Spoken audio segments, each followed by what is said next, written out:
Welcome back to Native Speaker e-learning. Let's have a look at using phrasal verbs and the phrasal verb get over. The phrasal verb get over has a number of different meanings. The first meaning we're going to look at is get over as to be surprised or to believe something or to explain something. The second meaning is to actually physically climb over. The third meaning is to recover from something. The fourth meaning is get one over on someone, and here I haven't stayed strictly to the phrasal verb structure. It's kind of an idiom, but it uses the phrasal verb get over.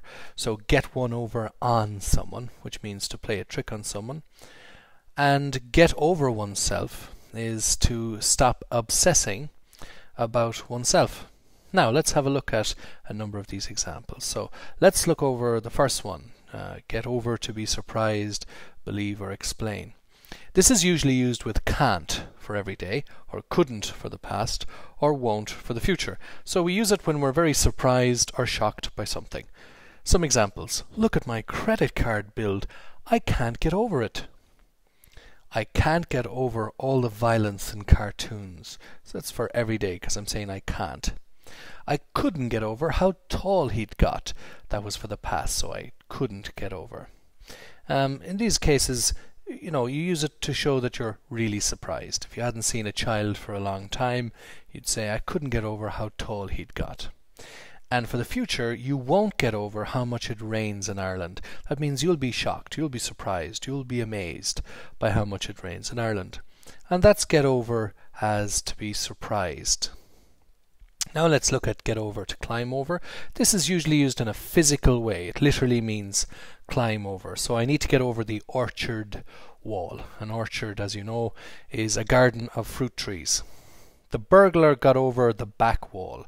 A burglar is a person who comes into your house late at night and steals things while you're asleep, or maybe comes in during the day while you're at work or at school. Mike helped me get over the hedge. Okay, so a hedge is a living wall. It's a wall made of plants. So you plant tiny little trees very close together, they grow, then you cut it, and it's a hedge. The prisoners got over the fence and escaped. A fence is like a metal wall or a wire wall or a wooden wall, and we often call those kind of walls a fence. So there, in all of these cases, you can see that you got over the fence. Now let's look at get over, which means recover. This means recover from a medical, physical or emotional problem. So a medical, physical or emotional problem. Let's look at some examples. I'm trying to get over this awful flu. It's a medical problem. You're recovering from a medical issue. I don't think he'll ever get over losing his dog. So if somebody's lost their dog or their dog died, this is an emotional problem, so they'll recover from this emotional problem. So I don't think he'll ever get over losing his dog. And then a physical example. No gym for me tonight. I still haven't got over yesterday's workout. Okay, so workout is a noun created from the phrasal verb work out, which means do exercise in a gym usually. It doesn't usually mean go running or go swimming. It means when you sit on those machines in a gym and pump iron. That is a workout. So you can create a noun from that. So no gym for me tonight. I still haven't got over yesterday's workout. So in these three examples we see get over as recover in a medical way. Get over can mean recover in an emotional way. And get or got over can mean recover in a physical way.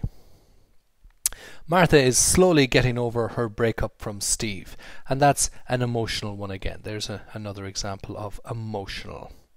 And a breakup is another noun, which means when a couple decide to leave each other. That's a breakup. So her breakup from Steve. So more phrasal verbs there. Good. Now here we have get one over on someone. So the devil's in the detail here. Don't forget these smaller words here. It means to play a trick on someone or to fool somebody. So he won't get one over on me means he won't fool me. I got one over on her when I told her she'd won the lotto. Ha! So that means that I tricked her, I fooled her, she believed me.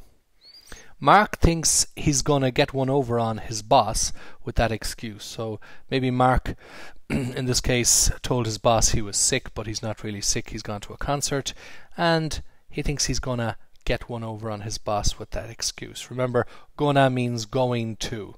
I've put that in to make it sound more natural. It's kind of hard to get one over on my mother. So my mother's particularly clever woman, and she's difficult to fool. So it's kind of hard to get one over on my mother.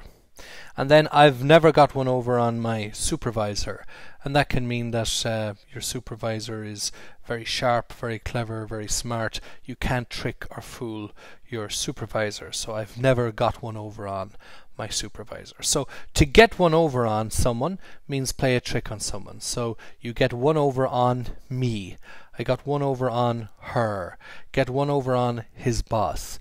Get one over on my mother. Get one over on my supervisor. So it always has to be followed by a person, by someone. And that's get one over on. And the final one in get over is to stop obsessing about oneself. So what do we mean? Well, if somebody constantly talks about themselves and their feelings, we say he needs to get over himself. Okay, because he thinks he's the most important person in the world. Maybe he focuses too much on himself. Maybe he thinks he's incredibly handsome or he's a wonderful person, but it's only he thinks this. So we say he needs to get over himself. And we'll notice that when we're being a little bit angry sometimes or emotional, we change the T sound in get and we say get over. Get over himself. He needs to get over himself rather than he needs to get over himself. No, we say he needs to get over himself. Oh, get over yourself means that you think you're the most important person. Maybe the person is complaining about their lives and they're a very special person and nobody understands them, and oh, if only anybody else could understand them. And if you lose patience with this person and you've had enough, you say, oh, get over yourself. Good. Samantha never stops going on about herself. I mean, get over yourself. So there's another way that people might use it. Here's another phrasal verb. Going on about. That means talking too much about something and it's annoying. So if you want to say somebody's going on about something, like my father is always going on about the electricity bills, my girlfriend is always going on about her friends, my brother is always going on about football, my teacher's always going on about grammar and bloody phrasal verbs, well then you can use going on. So that's not the main phrasal verb here today, but it's a useful one. If somebody's talking about it, about something, and you think it's annoying, use this one. Teenagers need to get over themselves. They're always obsessing about themselves. Oh, I'm joking, teenage. So, these are all of the phrasal verbs that we use. The very best of luck. I'll see you next time.